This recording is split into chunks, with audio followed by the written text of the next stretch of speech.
South Africa is ahead of the game when it comes to inclusion of social and ethical issues in its corporate governance. In fact, come next May, it will be mandatory for some companies to have established a social and ethics board committee and be demonstrating a code of best practice. So what's involved? And what does it mean for a company, its client base and its workforce? We've come along to Mazars Tower Bridge here in London to talk to Kariem Hoosain, Business Development Partner, to find out more about the impact and implications of this element of the country's new Companies Act.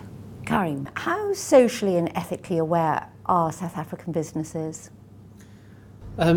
Social awareness is something that has developed quite strongly post-1994, mainly because of the country's history with oppression, etc. There's been a lot of voluntary programs as well as programs required by law in order to help fix some of the imbalances of the past. So there's a high degree of social awareness among South African companies, and also, of course, with that ethical awareness. That has developed out of the history of the country. And obviously that's now been supplemented by a lot more legislation. So this introduction of this type of corporate governance isn't going to be such an alien concept for many of the companies? No, not at all. It's been a set of building blocks. Over a period of time we've had legislation dealing with employment equity, with skills development, with social corporate spending. In pockets, these all add up to create social awareness programs.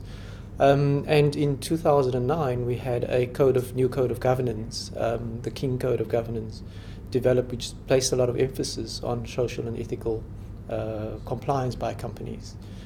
So it's not new at all now. Now this new Companies Act that's being introduced goes one step even further and asks that certain companies establish a social and ethics committee on their board. What types of companies must do that? It's all listed companies on our stock exchange, and all state-owned companies are required. And then also large privately owned companies are also required, and there's a scoring system in place.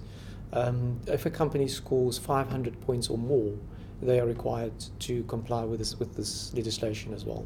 Now these committees running the social and ethics division of the board, what are their obligations exactly?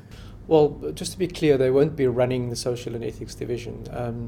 The legislation is really focused at putting compliance with governance and making sure that the board of directors of the company understands what is required of them in terms of social and ethical compliance.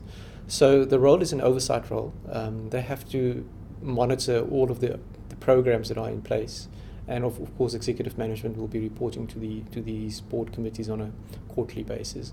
And then they also have to report to the board and in the annual financial statements of the company the degree of social and ethical compliance by this particular company.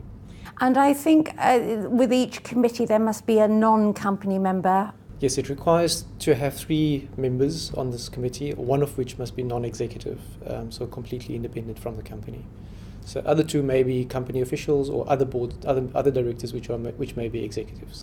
How well developed are these large companies that must make this introduction come May next year?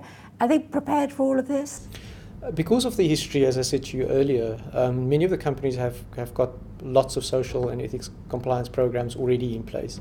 What this legislation seeks to do, it seeks to harmonize and pull them all together under board governance. And so many of them have got various degrees of programs in place already.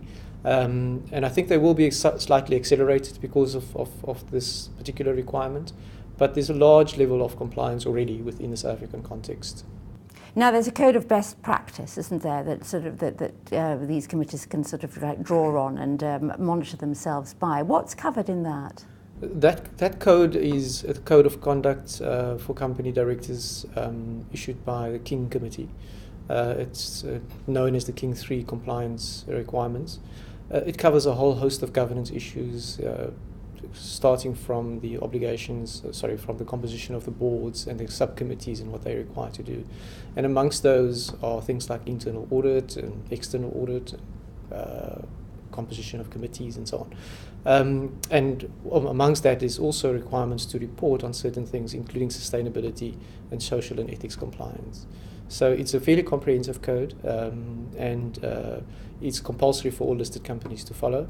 And many other companies who are not listed may adopt the code as its way of dealing with doing business. There's going to be benefits for companies that involve their staff with these developments, I would have thought.